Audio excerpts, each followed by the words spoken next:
మహాత్మా గాంధీ జాతీయ ఉపాధి హామీ చట్టాన్ని నిర్వీర్యం చేసి గ్రామీణ పేదలకు ఉపాధిని దూరం చేసేందుకే వీబీజీ రామ్జీని బీజేపీ ప్రభుత్వం తీసుకువచ్చిందని వ్యవసాయ కార్మిక సంఘం రాష్ట్ర కార్యదర్శి కొండమడుగు నరసింహ, జిల్లా ఉపాధ్యక్షుడు జల్లెల పెంటయ్య అన్నారు.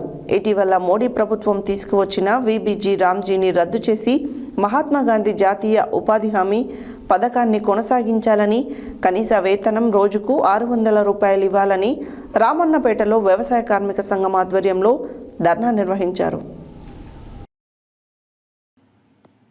మహాత్మా గాంధీ జాతీయ ఉపాధి హామీ చట్టాన్ని నిర్వీర్యం చేసి గ్రామీణ పేదలకు ఉపాధిని దూరం చేసేందుకే వీబీజీ రామ్జీని బీజేపీ ప్రభుత్వం తీసుకొచ్చిందని వ్యవసాయ కార్మిక సంఘం రాష్ట్ర కార్యదర్శి కొండమడుగు నరసింహ, జిల్లా ఉపాధ్యక్షుడు జల్లెల పెంటయ్య అన్నారు.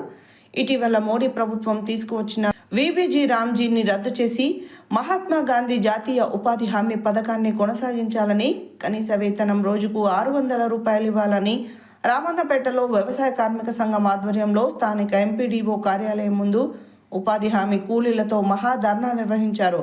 ఈ సందర్భంగా మాట్లాడుతూ పోరాటాల ద్వారా సాధించుకున్న ఉపాధి హామీ చట్టాన్ని సమూలంగా మార్పు చేసి కేంద్ర ప్రభుత్వం గ్రామీణ పేదలకు ఉపాధిని అందించి ఆర్థిక వెసులుబాటు కల్పించే బాధ్యత నుండి తప్పించుకోవడం కోసమే పేరు మార్చిందని అన్నారు. ఇప్పటికైనా కేంద్ర ప్రభుత్వం జీరామ్జీ చట్టాన్ని రద్దు చేయాలని డిమాండ్ చేశారు. ఉపాధి హామీ కార్మికులు ఎండకు ఎండుతూ నిల్వ నీడలేక, తాగడానికి నీళ్లు లేక చేసిన పనికి వారం వారం డబ్బులు రాక కూలీ ఎంతొస్తుందో కూడా తెలియని అయోమయంలో ఉన్నారని అన్నారు. రామన్నపేట మండలంలో గత సంవత్సరం నుండి పే స్లిప్ ఇవ్వరు, జాబ్ కార్డులో నమోదు చేయరు, ఇదేమని అడిగితే పట్టించుకునే నాదుడే ఉండడని అన్నారు. ఇప్పటికైనా ప్రభుత్వం సుదీర్ఘకాలం ఒకే మండలంలో పనిచేస్తున్న ఉపాధి హామీ సిబ్బందిని, అధికారులను మార్చాలని డిమాండ్ చేశారు.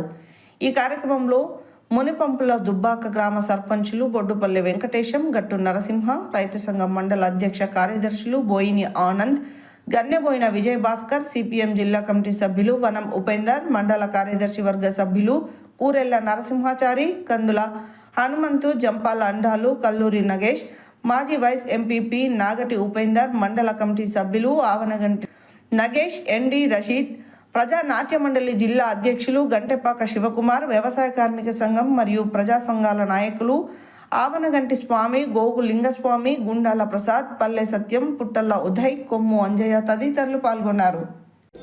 వాటికి డబ్బులు ఇవ్వాలనేది కూడా ప్రధానమైన డిమాండ్ చేస్తూ ఉన్నాం. చాలా మందికి ఉపాధి హామీలో పనిచేసిన వాళ్ళకు డబ్బులు రావాల్సిన అవసరం ఉంది. ఆ డబ్బులను వెంటనే విడుదల చేయాలనే డిమాండ్ కూడా చేస్తూ ఉన్నాం. అదేవిధంగా ఉపాధి హామీ చట్టంలో ఉపాధి కూలీలకు హక్కు ఉండేది, కానీ జీరామ్జీ చట్టంలో హక్కు అనేది పోయింది, దయా దాక్షాణ్యం అనేది రావడం జరిగింది. అందుకని చట్టాన్ని చట్టంగా ఉంచాలనేది మేము వ్యవసాయ కూలీ సంఘం తరఫున ఈ ప్రభుత్వాన్ని డిమాండ్ చేయడం జరుగుతూ ఉంది. అందుకని ఇప్పటికైనా మోడీ ప్రభుత్వము ఉపాధి హామీ కార్మికుల యొక్క పొట్టగొట్టే విధానాలను వెంటనే విరమించుకోవాలనేది ప్రధానమైన డిమాండ్ చేస్తూ ఉన్నాం. ఈ సమస్యల సాధన కోసం రేపు ఢిల్లీలో మార్చి 24 తారీఖు నాడు ఉపాధి హామీ చట్టాన్ని కొనసాగించాలి, వీబీజీ రామ్జీ చట్టాన్ని రద్దు చేయాలి. ఏదైతే రైతాంగానికి వ్యతిరేకంగా తీసుకొచ్చిరో ఈ విత్తన చట్టం కానీ, విద్యుత్ సవరణ బిల్లు కానీ విరమించుకోవాలి, లేబర్ కోడ్లను రద్దు చేయాలనే దానికోసం పెద్ద ప్రదర్శన కూడా ఢిల్లీలో నిర్వహించబోతా ఉన్నాం. దాన్ని జయప్రదం చేయాలని రాష్ట్ర వ్యాప్తంగా, తెలంగాణ రాష్ట్ర వ్యాప్తంగా ఇప్పుడు ఏదైతే మోడీ తీసుకొచ్చిన ఉపాధి కార్మికుల వ్యతిరేక చట్టాన్ని రద్దు చేసే వరకు పోరాటాన్ని కొనసాగిస్తామని ఈ మోడీ ప్రభుత్వాన్ని మేము హెచ్చరిక చేయడం జరుగుతాం.